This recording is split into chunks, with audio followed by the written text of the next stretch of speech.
Ryan, ano ang dahilan ng pag-aliwalas ng skyline ng Metro Manila ngayong araw?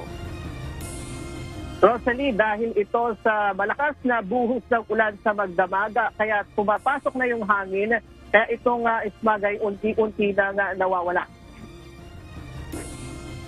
Sa paliwanag ng Chief Weather Bureau Division ng DOST Pag-asa, ang usok na bumalot sa Kalakang, Maynila kahapon ay tinatawag na photochemical smog.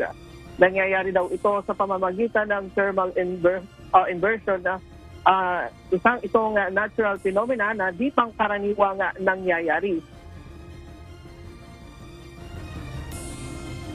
Ibig sabihin ng thermal inversion, may layer sa atmosphere na yung cold air o yung malamig na hangin natatrap ng mainit na hangin. So, dahil po doon, hindi makagalaw yung mga particulates dito sa baba. So, nag-accumulate and then nagpo-form ng smog.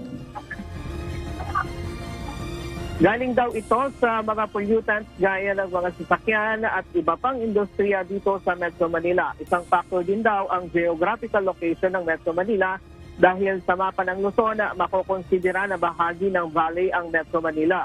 Sa ngayon, unti-unti nang umaaliwala sa kalagitan sa Metro Manila dahil sa malakas na buhos ng ulan kung saan pumapasok na ang hangin, nakadagdag din daw ang low pressure area.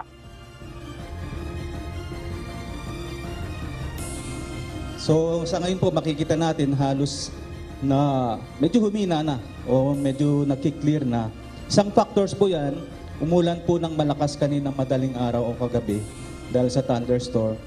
And then dahil dito sa presence ng low pressure dito sa may West Philippine Sea at dito sa may east ng Quezon, isang factors po yan na yung hangin medyo gumagalaw na.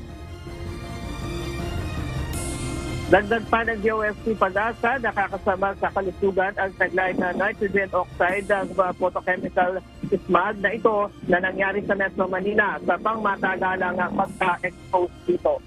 Sa ngayon, Rose, ay patuloy na ang malakas na buhos ng ulan dito sa Quezon City na may kasama ng kulog at siglat. Kanina pang isang oras na alos itong ulan na tuloy-tuloy na ito, Rose.